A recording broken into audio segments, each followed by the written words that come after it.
आज आपण गजेंद्र मोक्षाची कथा ऐकणार आहोत. द्युम्नसेन नावाचा राजा राज्यकारभार सोडून एकांतात ऐश आरामात बसलेला आहे. अगस्त्य ऋषी त्याच्या बाजूने चाललेले आहेत. राजाचं कर्तव्य असतं, गृहस्थाश्रमी माणसाचं कर्तव्य असतं. पूजा जरी करीत बसलो आपण देवाची, ऋषी मुनी संत जर आपल्या घरी आले तर ती पूजा बाजूला हो, नाही तर मग पूजा चालली महाराजाला म्हणा पाहिजे तिथं तसं नाही करायचं बरं का.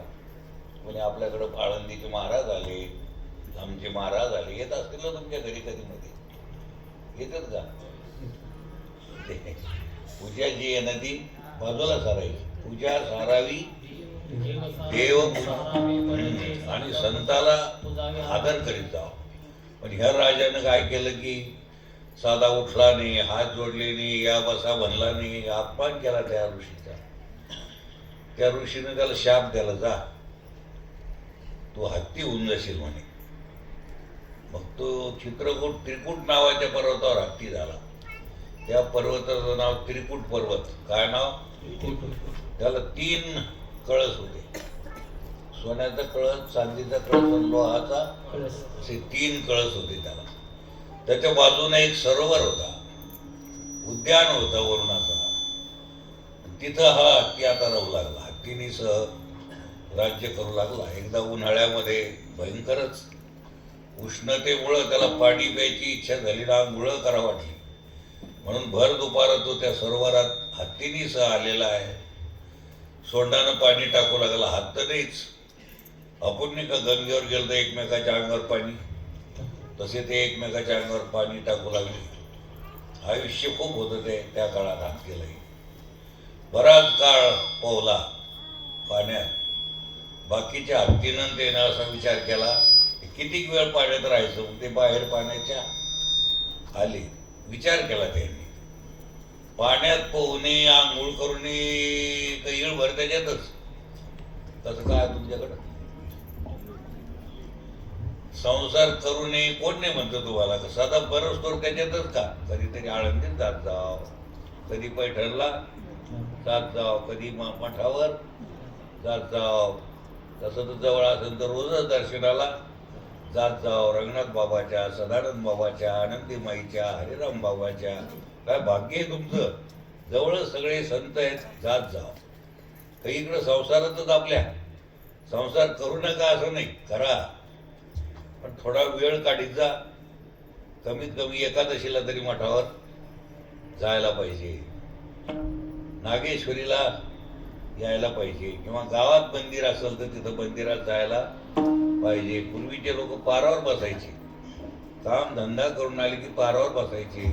कळायचं मग गावात कोणाचं दुखत काय, कोण सुखी कोण दुखी. कारण गावातले लोक म्हणजे सगळे आपलेच. जसं आपल्या वाड्यातले सगळे आपलेच असते, तसं गाव एक मोठा वाडा आहे आणि हे सगळे आपले बांधव आहेत. वेगळ्या वेगळ्या समाजाचे जरी असले तर ते व्यवहाराकरता समाज आहे, नाही तर समाजही तरी कुठे आहे. एका देवाचेच लेकर आहेत. अवघी रूपे तुझी बंधू व्हावे करू. हे सगळे रूप कोणाचे? देवाचे. अशी समज. विषय आपला असा चालला की असा एक काळ होता. पण या कलियुगामुळे काय झालं की भलतंच सगळे माणसाच्या बुद्ध्या भ्रष्ट होत चालल्या, भ्रमिष्ट होत चालल्या. माईला विचारित नाही, बापाला विचारित नाही, बहिणीला विचारित नाही, गोमातेला विचारित नाही. एकाल मी विचारलं की तुमच्याकडे जमीन जुमलारी एखादी गावरान गाय ठेवायला पाहिजे. हा, माईला सांभाळीत नाही. सांगू लागला भूषणानं, अरे माईला सांभाळावं, बापाला सांभाळावं, बहिणीला आदर करावं, देवा धर्माला मानित जावं. हे आपलं आद्य काय कर्तव्य आहे. पण हा अति उन्मत्त झाल्यामुळे हा राजा कशाच्या यायला आला तो जन्माला? हत्तीच्या. दैव उन्मत्त वागू लागला, पाण्यात उन्मत्तपणानं पोहू लागला, खोल पाण्यात गेला. आता इतक्या पाण्यात तरी कशाला जायचं? आता चंद्रभागेला खूप पाणी असलं तर तुम्ही अलीकडे जा आंघोळ करता का तिकडे लांब जाता? मला पूर आला तर अलीकडेच करतो आपण आंघोळ का पाण्यात जातो? तसं ह्यो एक संसार म्हणजे मायापूर आहे, याच्यात इतक्या पुरतं पोहोच जाऊ. तुम्ही इतकं खोल जाता की 60, 70, 80, 90 वर्षाचे झाले तरी पोहतच राहता. पोराच्या हातात काही द्यायचा पत्ता नाही, आपलं काही सोडायला तयार नाही. त्या हत्तीची कथा आपल्यावर घ्यायची. हे सगळ्या कथा कोणा करताय? आपल्या व्यथा निवृत्त होण्याकरता ह्या कथा आहे. त्या हत्तीचा खोल पाण्यात गेल्यावर पाय धरला बाबा नकरानं. कोण धरला? नकर. नकर म्हणजे मोठा खेकड्या. त्यानं काय धरला? त्याचा नकर बोले. हो, याला अभिमान होता कशाचा? बळाचा. शारीरिक बळाच्या अभिमानी काही केला. काही केला त्याच्या नाद लागू. पैलवान नाही म्हणजे कशाचं बळ आहे त्याच्याकडं? शरीराचं बळ. काही काहीच का कशाचं बळ? पैशाचं बळ आहे. काही काहीकडे शरीराच्या बळावर नोकरी लागती. पूर्वी 4थी 5वी जर असला त्याला पोलिसची नोकरी लागत होती. कशाच्या बळावर? तिडीमिडी जेव्हा घोडा असला त्याला लागल का? पण पोलीस त्याच्या ताब्यात राहायचे म्हणजे तो न्यायाधीश राहायचा. किंवा कशाच्या बळावर? बुद्धीच्या बळावर. वाऱ्यानं झोप चालला पण कशाच्या बळावर न्यायाधीश आहे? म्हणजे बुद्धिबळ, मनोबळ, शरीराचं बळ, धनाचं बळ, पाठबळ, पोटबळ. याच्यातलं एक कामी येत नाही. सगळ्यात मोठं बळ कोणतं असेल तर देवबळ. हत्तीला आपल्या शरीराच्या बळावर ओढू लागला. तेव्हा पाण्यात होता, त्याची ताकद होती पाण्यात, तो त्याला मागं ओढू लागला. वर आला, इतकं तितकं वर निघायला गेला की मागं वरडाच निघाला. पहिल्यांदा त्याला पाण्याच्या बाहेर यायची इच्छाच नव्हती, पाहुण्यातच गुंगला. पण आता पाण्याच्या बाहेर यायची इच्छा झाली तर ते कोण येऊ दे ना त्याला. एक तर आपल्याला देवा धर्माकडे जायची इच्छाच होत नाही. झाली इकडून तिकडून वर आला की वरडाच पाय माग. आताच कुठं चालले? चाला तर लांब आहे अजून. मोटर स्टँडवर गेलं तरी त्याची थैली वापस आणते. आताच काय जाता काला पदरात पाडा की सगळं चाललं. वरडाच पाय. तिथं तरी एक नकर आहे पण आपल्या मागं किती नकर आहे. किती टांगा आडव्या येतात आपल्याला चांगल्या कामाला जायला. आणि आपणही त्याला त्या मायेच्या अधीन गेल्यामुळे होतो. कुठं चालले? आता म्हणलंय उशीर आहे. वरडाच पाय. तितक्यात त्याला वाटलं की आता कोणी कामी येणं. सगळे हत्तीवर आले, हत्तीने वर आल्या. त्याला वाटलं देवा आता तुझ्याशिवाय कोणी. तुका म्हणे तुझं सोडविना कोणी. तुका म्हणे तुझं सोडविना कोणी. एक चक्र पाणी वाचनिया. एक चक्र पाणी वाचनिया. एक चक्र पाणी वाचनिया. तुका म्हणे तुझं सोडविना कोणी. तुझं सोडविना कोणी. तुका म्हणे तुझं सोडविना कोणी. तुझं सोडविना कोणी. एक चक्र पाणी वाचनिया. एक चक्र पाणी वाचनिया. एक चक्र पाणी वाचनिया. हत्तीच्या लक्षात आलं की शारीरिक बळ कामी येत नाही. लोकबळ, पाठबळ हे कामी येत नाही. ते पाठबळ कधी असतं कधी नसतं. धतराष्ट्राला 100 पोरं होती. पोटबळ एकही राहिलं नाही. पोटबळ, पाठबळ काहीच कामी येत. आपल्याला बळ कोणतं कामी येत असतं? फक्त देवाचं बळ. कोणाचं बळ कामी येतं? म्हणून देवाची प्रार्थना केली. गजेंद्रा करता देवा आले. कनवाळू कृपाळू भक्ताला लागी. कनवाळू कृपाळू भक्ताला लागी. कनवाळू कृपाळू भक्ताला लागी मोही. कनवाळू कृपाळू भक्ताला लागी. गजेंद्र कथा वाचवा केला विठाई. केला विठाई. पांडुरंगी जय हो पांडुरंगी. जीवाचे जीव लगे जय हो पांडुरंगी. गजेंद्राचा धावा केला विठाई. तो केला विठाई.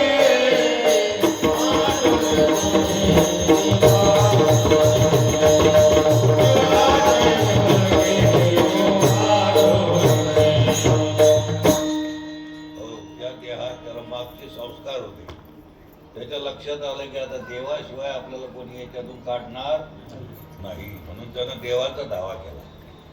भक्त असे पाहतेच देव कधी येतो काय वाट पाहतो. पार्वती करता याच्या द्रौपदी करता देव आली. संकट पडले भारी हरी तू आमचा, हरी धावत आला. प्रल्हादा करता स्तंभातून नरसिंह रूप धारण केलं. हत्ती करताही आला. पाहायला लागला हत्तीवर तर गरुडावर दिसले देव बसलेले. देवाचे कशावर ओळखलं? पिवळा पितांबर कैसा गगनीधर,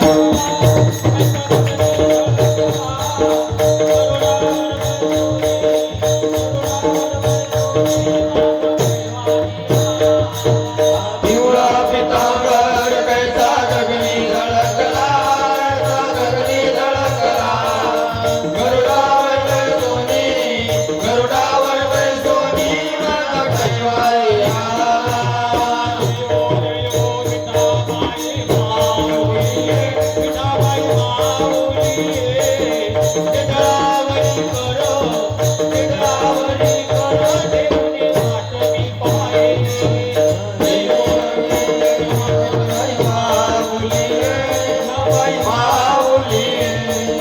निधळावरी कर, निधळावरी कर, ते मुली मात मी पाहे. गजेंद्राचा धावा आहे तो देव आले. देवाने त्याला पाण्याच्या बाहेर काढलं. त्याच्या पायाला धरून नक्रही आला. नक्रने विनंती केली देवाला, विनंती अर्ज, देवा आमचाही उद्धार करा. आणि हा हत्ती माझा भक्त आहे, तुझा काय संबंध आहे? आणि हा पहिल्यापासूनच भक्त आहे का मधात उजेड याला? पहिल्यांदा ते इकडेच गुंगला होता तारुण्यात, संपत्तीच्या बळावर. नंतर तो तुमचा भक्त झाला, तो संत रूपाला आला. आता माझ्यातही बदल झाला. म्हणे मी आता त्याचा शत्रू म्हणून पाय धरला नाही, हरी प्राप्तीशी धरावे. मी त्याचं संत म्हणून पाय धरला. पहा बाबा, जर तुम्हाला उद्धार करायचा नसेल तर मी हरिपाठातला अभंग काढायला हवी, नाही तर लोकांना सांगत देव काही खरा नाही, संत काही खरे हरी प्राप्तीशी धरावे. मी कोणाची धरले आता? आता तू हत्ती कोण झाला आता संत? मी कोणाचे पाय धरले? नक्र बोले देवाशी हसू आले. नक्र म्हणे वा रे वा, अरे खेकड्याचा उद्धार होतो, गिधडाचा उद्धार होतो, खारीचा उद्धार होतो, तुमचा कौन होणे रे बापा हो? तुम्हाला देवानं देह दिलेला आहे, म्हणून या देहात देवाची भक्ती करीत जा. शिवरात्र येणार आहे आता उद्या. काय लागत? काही जरी नसलं तुमजवळ, एक पसा पाणी, एक बिल्व दळ, एक पसा पाणी, एक बिल्व दळ, एक पसा पाणी, एक बिल्व दळ.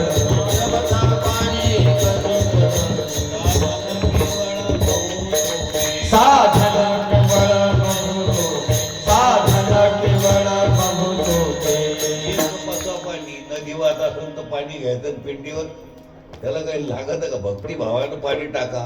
एक पसा पाणी, एक बेलाचं, एक बिल्वदळ, साधन केवळ. महादेव आहे, सगळ्यात मोठा देव आहे, तो तुमचं कल्याण करील. त्याला काही पैसा लागतो का अडका लागतो? म्हणजे आमच्यावर काहीच नाही, यालाही काही नाही घाला. नदी वाहू लागली, महादेव असे बाजूला आहे, पिंड पाणी टाकायचं. एक पसा, पसा म्हणजे पसावर, यालाच म्हणतात ना पसा. एक पसा पाणी, एक बेलाचं पान देवाला वाचा. अंतःकरणात शुद्ध होता. अंतःकरण शुद्ध अंतःकरण झालं की मी जीव स्वरूप नसून शिव स्वरूप हे कळतो माणसाला. मी कोणत्या जातीपातीचा नसून कोण आहे? शिवस्वरूप आहे. नाहम मनुष्यो न च देव यक्षो न ब्राह्मण क्षत्रिय वैश्य शूद्रः चिदानंद रूप शिवोहम शिवोहम. मी ब्राह्मण नाही, क्षत्रिय नाही, वैश्य नाही, शूद्र नाही. हे 2 दिवसाच्या नाटकातले पार्ट आहेत, पण हे बी, कारण महादेवाचा माझा संबंध आहे. महादेव म्हणजे शिव आणि आपण जीव. प्रेमानं जर आपण भक्ती केली तर शिवन जीव दोन. शिवोहम शिवोहम. मग तुम्ही जागीरदार आहे का बॅरिस्टर आहे का काही आहे का शिवस्वरूप आहे? व्हायचं काय शिवस्वरूप असं कळत असत. म्हणून साध्या सुध्या गोष्टी आहेत. एक पसा पाठी, एक बिल्वदळ, साधन केवळ बहु सोपे. हे करीत जाव. नकर म्हणे मी संतांचे पाय धरले आता देवा, पाय तुला काय करायचं. मी म्हणेन देव खरा नाही तर संतही खरे नाही. मी पाय धरले हरिप्राप्तीशी धरावे, संतांचे जीवन मी कोणाचे पाय धरले आता. नकर बोले देवाशी हसू. देव म्हणे वा रे वा, या देहात सुद्धा येऊ आता देवाला असं करतो. तसं तुम्हाला नरदेह दिलेला आहे, खूप किमतीचा देह आहे. देह आहे म्हणून सगळं काही आहे. देह आहे नाही तर आप मर गए पीछे डूब गई दुनिया. हे देहच महत्वाचा आहे. मग तो महिलाचा देह असो, पुरुषाचा देह असो, या देहातच परमार्थ करता येतो, इतर देहात करता येत. भरपूर अशा प्रकारची किंमत या देहाची. किती लाख रुपये दिले म्हणजे देह भेटला. गेलेला श्वास किती पैसे दिले म्हणजे भरल्या जाईल गाडी श्वास. या गाडीत गेलेली हवा 10, 20, 30 रुपये दिले तर भरल्या जाते. याला किती रुपये दिले म्हणजे गेलेली हवा आणता येईल. आमचं बोलणं हवेत नका तर देऊ. अरे याच्यातला श्वास गेल्यावर पुढे येईल का. किती किमतीचा श्वास आहे. श्वास आहे म्हणून तुम्ही पाटील हे, पांडे हे, महाराज हे, 1008. हे नाही कळालं तर तशीच गाठ अज्ञानाची तशीच. हे कळून घ्या, हे याच्याकरता भागवत आहे. हत्तीचा उद्धार झाला, नकराचाही उद्धार केला. त्याच्यानंतर कथा येते समुद्र मंथनाची. देवाजवळ इंद्र चंद्र ब्रह्मदेवाजवळ काही धनच नव्हतं, तर देवानं सांगितलं मंथन करा. तुम्हाला एकट्याला करता येत नाही तर दैत्य आणि दानव आणि तुम्ही मिळून करा. देव म्हणजे इंद्र चंद्र महेंद्र हे देव आणि दानव एकत्रित आले. मंथनाला सुरुवात झाली. मंथनात काळकूट विष निघलं. ठराव असा झाला होता, जे निघन ते अर्ध अर्ध वाटून, अर्ध राक्षसानं अर्ध देवानं. दानव आणि देव ठरलं तर ते राक्षस कोण, ते काळकूट विष कोण घेत. आता विष घेईन का कोणी. मग प्रार्थना केली.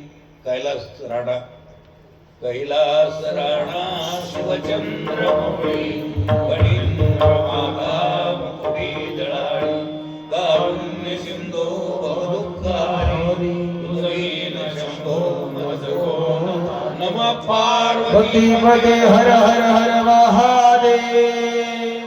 भगवान शंकराची प्रार्थना केली. असे तगिरी समस्या कज्जलम सिंधु पात्रे सुरतरुवरुषाखा लेखडी पत्र मुर्वीम लिखती यदि गृहीत्वा शारदा सर्वकालं तदपि तव गुणानां ईश्वरं न याति. नमः पार्वती पते हर हर हर महादेव. भगवान शंकर आले आणि ते विष भगवान शंकराने घेतलं, पण पोटात जाऊ दिलं. जे दुःख देतं ते पोटात कशाला जाऊ द्यायचं. कोणी निंदा करत असेल तर ऐकून सोडून ती ठेवायची कशाला पोटात. त्याला पाहिलं ना तर तळपायची आग मागतं का. आज 25 सालाची गोठे काय म्हणला होता, ठेवतो कशाला ते मनात. ही घाण मनात ठेवतो कशाला तू. ठेवायचं झालं तर परमेश्वराला ठेव. एक धरीला चित्ती आम्ही हो. हे इथं ठेवलं शंकरानं. कुठं ठेवलं.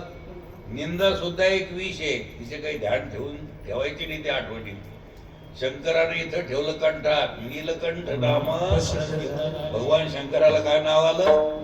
हो, शंकरानं पोटात जाऊ दिलं नाही. आपले मान माझ्या पोटात कशाला ठेवलं तर पोटात देत. हो, पाहिलं गेलं की अंगार होती, हे कशाला ठेवलं. शांत होते हे ठेव ना, समाधानाचं ठेव ना. अंगार होती हे चित्तात ठेवतो कशाला भल्या माणसा. तुम्हाला नाही बरं का असं सांगावं लागतं. हो, हे ठेवतं कशाला चित्तात. हे दुःख देतं. शंकरानं काय ठेवलं, कुठं ठेवलं.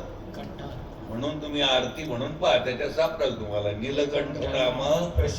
भगवान शंकराला काय म्हणते, नीलकंठेश्वर महाराज की जय. हो, अशा तऱ्हेचे हे प्राशन केलं. त्याच्यानंतर लक्ष्मी निघाली, ती भगवान विष्णूला दिली. गजेंद्र नामक मोठा हत्ती निघाला ऐरावत, तो राजाला त्याला, बलिराजाला.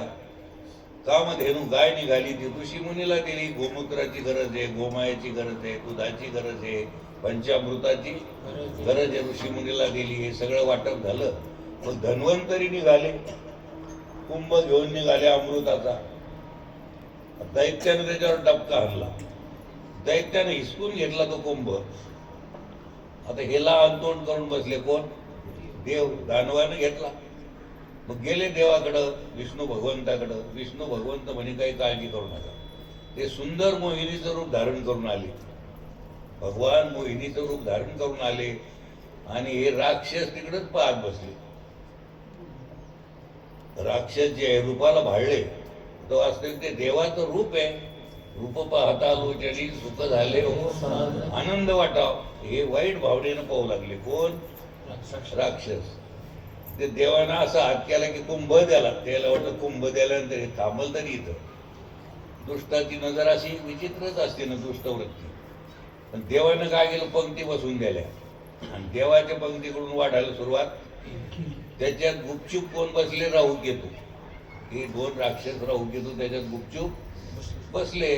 चंद्र सूर्याने येऊन सांगितलं देवाला. चंद्र देवानं, सूर्य देवानं, मुख्य देवाला सांगितलं याच्यात दोन बिगर अवतानाची बसली येऊन. देवानं त्याचा छेद केला. तेव्हापासून राहू केतू चंद्र सूर्याला त्रास देते. त्याला आपण गिराज लागलं म्हणतो. काय लागलं म्हणतो? अहो आमची चाडी केल्यामुळं. देवानं ते अमृत घेतलं. वाढता वाढता देव गेले निघून. त्या अमृत कुंभ, त्या कुंभातून जिथं जिथं ते पडलं तिथं कुंभमेळे भरतात. आता हरिद्वारला पडलं, प्रयागराजला पडलं, त्र्यंबकेश्वर नाशिकला तिथं काय भरायला लागले? आता कुंभमेळे भरते. पुन्हा दैत्य दानवाचं युद्ध झालं. पुन्हा तशीच परिस्थिती आली. मग वामनाचं रूप धारण करून देवानं बळीराजाला पाताळाला नेलं. बळीराजाचा द्वारपाळ झाला. ते सगळं द्रव्य कोणाला दिलं? इंद्राला. दुसरी अशी एक कथा येते की अंबरीश राजा दशमीला एक टाइम जेवत असत, एकादशीला काहीच काम नसत, निर्जला. द्वादशीला सहस्त्र ब्राह्मण भोजन, नगर भोजन करायचा. तिथं ते ऋषी आले, दुर्वास ऋषी. म्हणे महाराज द्वादशी सोडा. ते म्हणे माझं सगळंच राहिलेलं आहे, आंघोळ करायची राहिली, पूजा राहिली, पाठ राहिली, करून येतो. तर ऋषीला उशीर झाला. इकडं मुहूर्त टळत चाललं. सहस्त्र ब्राह्मण ते निघाले. यानं काय केलं की थोडं पाणी पिले, जेवल्यासारखं होतं. शास्त्र सांगतं अपोषण म्हणते त्याला. काय घेतलं? ते घेतलं तर ते ऋषी जेवले, ते सहस्त्र ब्राह्मण जेवले. तितक्यात दुर्वास आले. म्हणे मला सोडून तो जेवला? विनंती केली. नाही म्हणे महाराज, ते तसे जात होते, ते एक अवघड, तुम्ही नाही आले हे अवघड. मग मधला मार्ग काढला. मी पाणी एक घोट भरे निघालो, मला माहिती नाही म्हणे. त्या ऋषीनं आपल्या जटातला एक केस काढला आणि त्याची राक्षसी तयार केली आणि ती अंगावर टाकली. कोणाच्या? पण देवाला सहन होतं काही भक्ताचं. भक्ता करता ताबडतोबच देव आले. सुदर्शन चक्र त्याला पाठवून सुदर्शन चक्राने तिचे तुकडे तुकडे गेले आणि ते सुदर्शन चक्र लावलं मागं. कोणाच्या? दुर्वासाच्या. त्याच्या अंगाची आग होऊ लागली. तो ब्रह्मदेवाकडे आला. ब्रह्मदेव म्हणे आमचं सरकार एकच आहे आणि खाते वेगळे वेगळे. जसे पंचायत समिती वेगळी, तहसील वेगळी, BNC वेगळी, पोलीस खातं, सरकार सगळ्याचं सरकार एक आहे. म्हणजे सुदर्शन चक्र आमच्याकडे नाही. भगवान शंकर, ब्रह्मदेव विष्णूकडे आले. विष्णूनं सांगितलं की आता लोक आपल्याजवळ होतं, पण आम्ही भक्ताला देऊन टाकलं. कोणाच्या स्वाधीन केलं? भक्ताच्या स्वाधीन केलं. अवघड झालं की नाही आता? म्हणजे तुम्ही आता दुर्वासाला शरण, याला अंबरीशाला शरण जा. नाविलाज. आता दुःख न आल्यावर काय करतात? वैरिक असं त्याला शरण आला. तो ॲलर्जी होती त्याची, पण शरण आला आणि ते सुदर्शन चक्र विनंती करून मागं घेतलं. दोघांना आनंदानं जेवण केलं. अशी कथा. त्याच्यानंतरची कथा अशी येते की दशरथ नावाचा राजा, अयोध्ये म्हणजे त्या काळातली अयोध्या म्हणजे सगळ्या जगाची राजधानी होती विश्वाची. तिथल्या राजाला पुत्र नाही म्हणून तो काय परेशान झाला. काय करावं काय नाही. तर त्याच्या गुरुनं त्याला सांगितलं की पुत्रकामेष्टी नामक यज्ञ कर. यज्ञाला आरंभ सुरू केलेला आहे. त्या यज्ञातून एक देवता निघाली आणि ती म्हणते राजा दशरथा घे हे पाय सदा, दशरथा घे हे पाय सदा, दशरथा घे हे पाय सदा, दशरथा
आणि सांगितलं की तिन्ही राण्यांना हा प्रसाद दे. 4 वेद तुझ्या अंगणात खेळतील, घेऊन जा.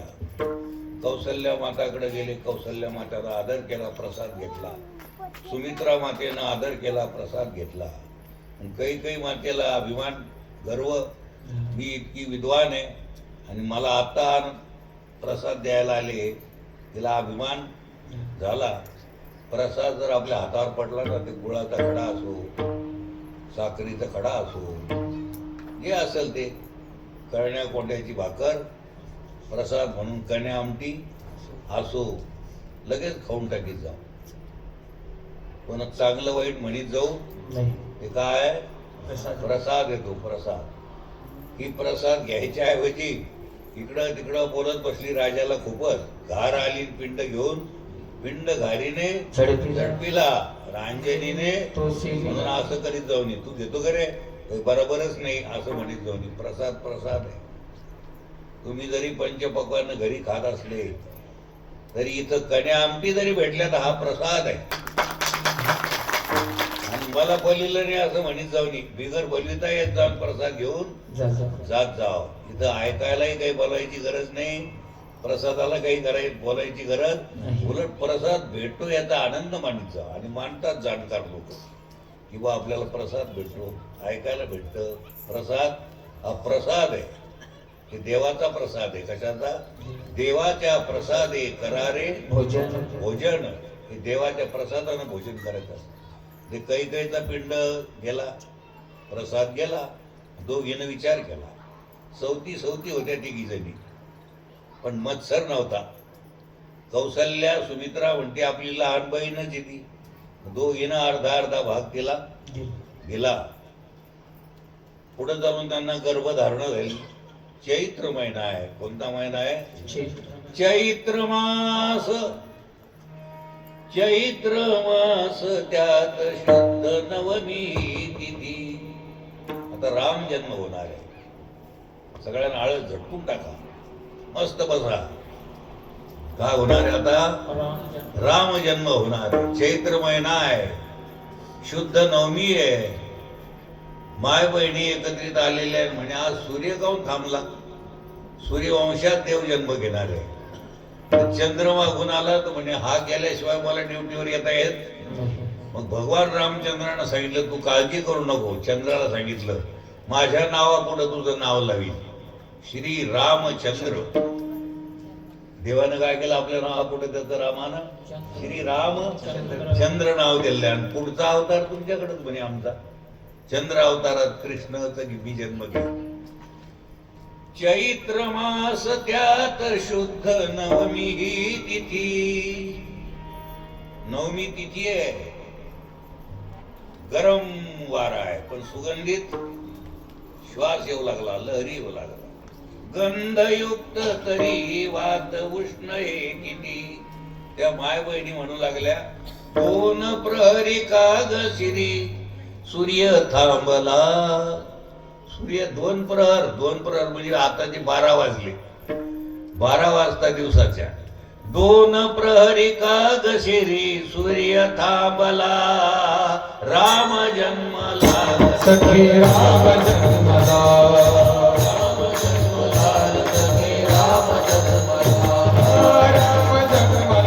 सखी राम जन्मला.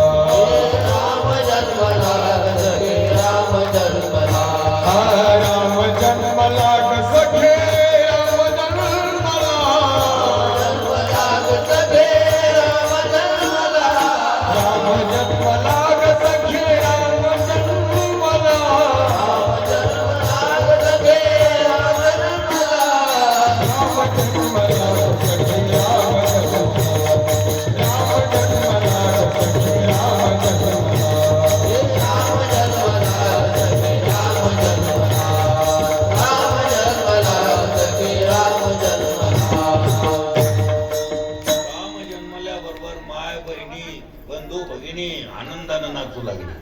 एरवी तरी तुम्ही कुठंतरी नाचता, कुठंतरी पडता. त्याच्यापेक्षा इथं पाय मोकळे करा, जरा उभे राहा, शरीर मोकळं करा, पाय मोकळं करा. आणि नाचता नाचता जे सगळे खेळू लागले देवाचे, तर देव दिसावर देवाचे रूप समजून पाहायचं. नाही तर काही दुष्टवृत्तीची माणसं इथं तर नाही म्हणा, पण काही काही ठिकाणी दादा भाभी नाचत होते म्हणजे आधीच तेल टाकून द्यायचं काम करते.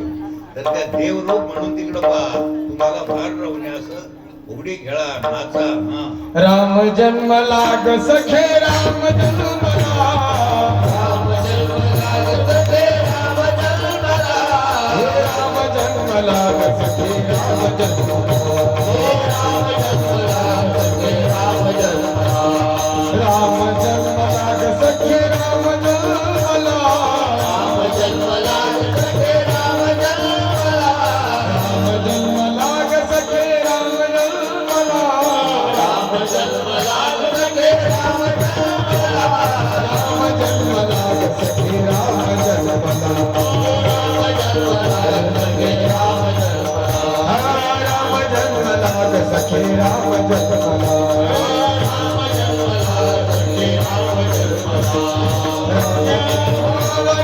रामचंद्र भगवान की